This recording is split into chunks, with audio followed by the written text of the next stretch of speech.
Assalamualaikum warahmatullahi wabarakatuh. Bapak, Ibu, dan sahabat yang saya hormati. Kali ini akan saya jelaskan Peraturan Gubernur DKI Jakarta nomor 32 tahun 2021 tentang penerimaan peserta didik baru. Dalam hal ini tentang petunjuk teknis PPDB di tahun 2021-2022. Dasar hukum dari PPDB tahun ini adalah yang pertama Permendikbud nomor 1 tahun 2021 tentang penerimaan peserta didik baru dari tingkat taman kanak-kanak sampai SMA dan SMK ya. Kemudian Surat Edaran Menteri Pendidikan nomor 4 tahun 2020 tentang kebijakan pendidikan di masa Covid. Dan yang terbaru adalah Peraturan Gubernur nomor 32 tahun 2021 tentang petunjuk teknis PPDB. Tujuan dari jangka panjang dari PPDB di DKI khususnya adalah untuk yang pertama membentuk kesetaraan kesempatan untuk semua warga dari seluruh latar belakang demi memperoleh pendidikan berkualitas di DKI Jakarta. Yang kedua, membentuk sekolah-sekolah negeri dengan variasi siswa yang tinggi, disertai rasa gotong royong untuk maju bersama. Ini berdasarkan analisa dari Dinas Pendidikan DKI bahwa selama ini pendidikan negeri, pendidikan sekolah negeri yang pada hakikatnya disubsidi penuh oleh pemerintah justru menjadi milik anak-anak dari yang orang tuanya justru menengah ke atas. Ya. Kemudian muncul sekolah-sekolah unggulan, favorit dan sebagainya, sehingga ini merugikan sekolah-sekolah lain ataupun tidak merata. Ya. Jadi input yang ke sekolah favorit tentu lebih bagus dari sekolah yang lain. Makanya ini dibuatlah penyempurnaan dari PPDB dari tahun ke tahun. Mulai 2020 sudah mulai nampak, namun ada yang disempurnakan juga karena beberapa hal. Misalnya, tahun ini yang jelas berbeda adalah calon peserta didik dengan kartu keluarga non-DKI tidak bisa mengikuti PPDB sekolah negeri di DKI. Jadi, kalau kemarin masih ada persentase, walaupun kecil, kalau sekarang sudah nggak ada. Ya. Walaupun di perbatasan DKI sekalipun. Ya. Jadi pendidikan sekolah negeri di DKI hanya untuk warga DKI, intinya seperti itu. Karena tadi disubsidi dengan penuh oleh pemerintah. Kemudian tahun ini juga ada yang sedikit berbeda tentang jalur zonasi, yang intinya kalau tahun kemarin dipermasalahkan jalur zonasi itu usia dulu yang dipertimbangkan, baru yang lain-lain. Kalau tahun ini berdasarkan tempat tinggal atau jarak dari sekolah atau zona, baru kemudian ke hal-hal yang lain ya. Jadi jarak ini diutamakan terlebih dahulu, menyempurnakan dari sebelumnya. Untuk mekanisme PPDB dari rumah ini hampir sama dengan tahun kemarin. Pendaftaran dilakukan secara online dari rumah, kemudian verifikasi pendaftaran oleh admin juga secara online. Ya, hasilnya pun bisa dilihat secara online, ya. Bahkan sampai melaporkan diri juga kalau sudah diterima itu juga secara online. Jadi sebenarnya tanpa datang ke sekolah sudah bisa dilaksanakan. Kebijakan PPDB dari rumah, ya sudah dijelaskan tadi ya. Intinya adalah mencegah berkumpulnya baik calon peserta didik baru maupun orang tua di lingkungan sekolah. Karena ini kondisinya masih masa COVID-nya. Jalur PPDB tahun 2021 khususnya untuk SMP ini ya. Ini ada 4 sama dengan kemarin. Jalur prestasi, afirmasi, zonasi, dan pindah tugas orang tua dan anak guru. Jalur prestasi ini untuk mengapresiasi anak yang berprestasi baik secara akademik maupun non-akademik. jalur afirmasi ini untuk anak-anak tertentu yang masuk dalam kategori kurang mampu. Jalur zonasi ini untuk mengakomodasi anak-anak dari berdasarkan zonanya ataupun kedekatannya dari sekolah. Sedangkan jalur pindah tugas ini adalah untuk orang tua yang pindah tugas ke DKI ataupun guru yang mengajar di DKI walaupun tempat tinggalnya di luar DKI, ini anaknya bisa bawa. Misalnya guru ngajar di sekolah di DKI, sekolah negeri, ya anaknya bisa bisa sekolah di tempat orang tuanya mengajar tersebut. Ya, ini jabaran dari jalur afirmasi. Ada prioritas pertama, ada prioritas kedua. Prioritas pertama ini anak panti, kemudian disabilitas, kemudian anak yang orang tuanya meninggal karena tenaga kesehatan penanganan COVID, kemudian ada pemegang kartu Jakarta Pintar Plus sekaligus penerima PIP. Ya. Jalur afirmasi yang kedua ini dari KJP, kemudian yang rekomendasi dari Dinas Sosial, kemudian anak dari pengemudi mitra Transjakarta, Jaklingko dan sebagainya, ini rekomendasi Dinas Perhubungan, kemudian anak dari pekerja atau buruh yang memiliki KTP daerah dengan kisaran gaji 1,1 ya, 1,1 kali upah minimum provinsi. Ini juga ada rekomendasinya.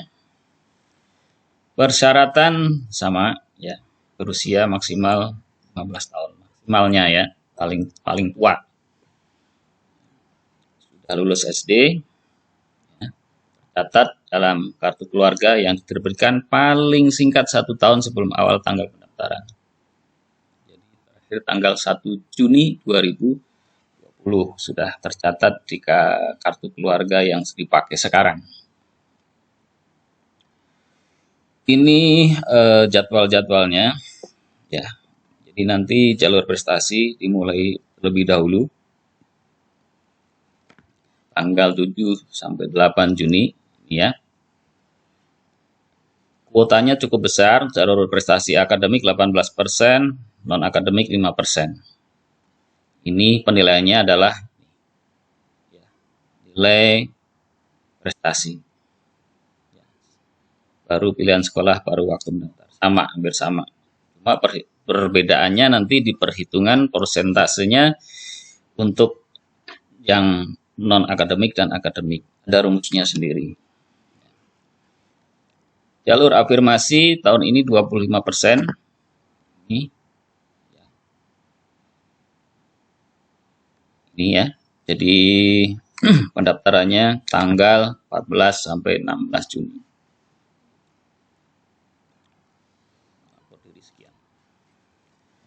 Jalur zonasi ini nanti ada zona prioritas ke-1, ke-2 dan ke-3 ya, intinya ada di situ peraturannya.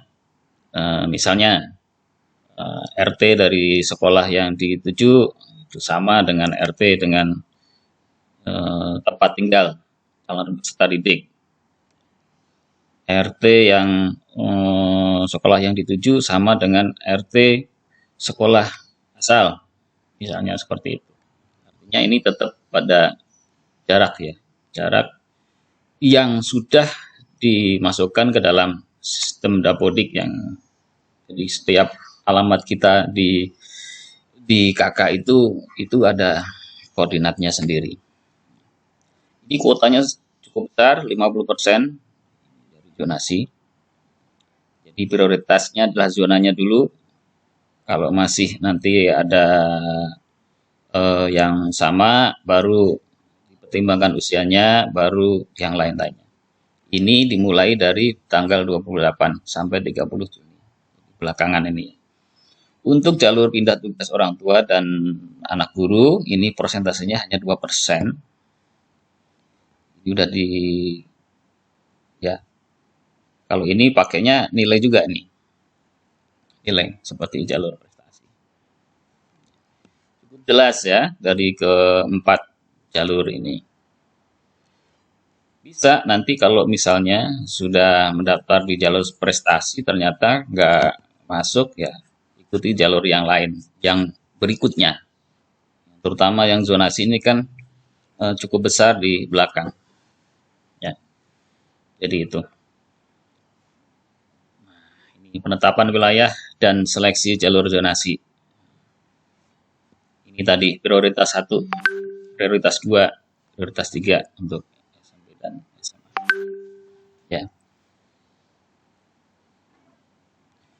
Jika pendaftaran melebihi daya tampung, maka diseleksi antar calon peserta didik dalam kelompok prioritas berdasarkan usia, dari usia tertua ke usia termuda. Ya, itu setelah seleksi zona.